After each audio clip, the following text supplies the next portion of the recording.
Good evening, our dear viewers. I'm Tumusime Dennis from Uganda, the 51st yearly cohort participant, and I have a very interesting friend today in the dialogue. Over to you. Hello everyone, peace be upon all of you. I'm Suha Enes, also a YALI participant cohort 51. We're very happy to have you here today.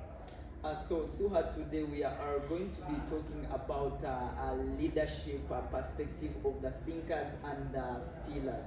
Yeah. So in brief, kindly tell me about what you know about the thinkers in leadership. I think that it's important to have aspects, because I know you have a preference for, we've shared the same class, so I know you have a preference for thinking, but I have a preference for feeling. So, and that's not because we're male and female, that's because we're constructed like that. So I think it's important to balance, you know? A good portion of thinking or having a thinker's perspective on things is very crucial when it comes to leadership. Right, thank you so much. So when you talk about the balance, I really do not comprehend what you are trying to mean. Would you please expand more about that? Of course. So I think that when we're leaders, at least the leaders that we want to be, we deal with human beings and we deal with other people. And for us, if you want to make any sort of change or influence, we should learn how to tap into each of these. Like sometimes in specific situations, we need to tap into the thinker's perspective if we want to think on a on a larger scale or on when it's necessary. That's what I'm trying to say. But sometimes you need to you need to go down, humble yourself, and address the human or humanitarian aspect of our work, or the person that we are dealing with. Sure. Yeah.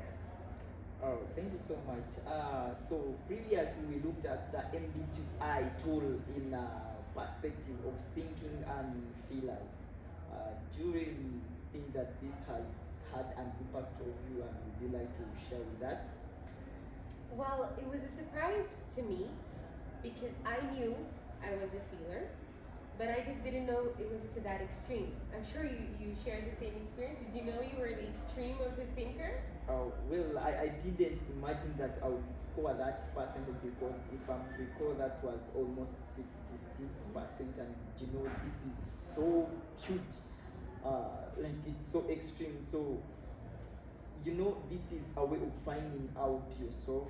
You know, this tool MBTI, if you look at it, it has a kind of technicality that basically when I try to look at it, when I'm making like decisions, most of the times I do not like involve much feelings in them, you know, because you know you're going to make this and you know at the end of the day it affects you. So I put much of thinking than feeling, and I really find it so technical that we vary on those terms. Maybe do you consider thinking or feeling when you are making a decision? What is the ground that you base on most? Yeah. Well, I was also a 68% of a feeler. So when I make decisions, I tend to refer more to that because it just depends. Like for me, like we were given an example on like if you had to let go of participants or like employees at your firm, and like due to an extreme circumstance, you had to let go of like 20%. 20% of your employees, how would you approach that? To me, that always a decision needed to be taken. Yes, for the sake of the company, true. But to me, it was more like the humanitarian aspect of it. Like I know that though I knew or I felt that these 20% that I would let go of have families, parents, probably they're taking care of kids in school. So I just even those even looking at their feelings, like how many years have they spent in their lives of their lives here at our company, our supposed company. So I just needed to address, like, I come from a place where I address those needs.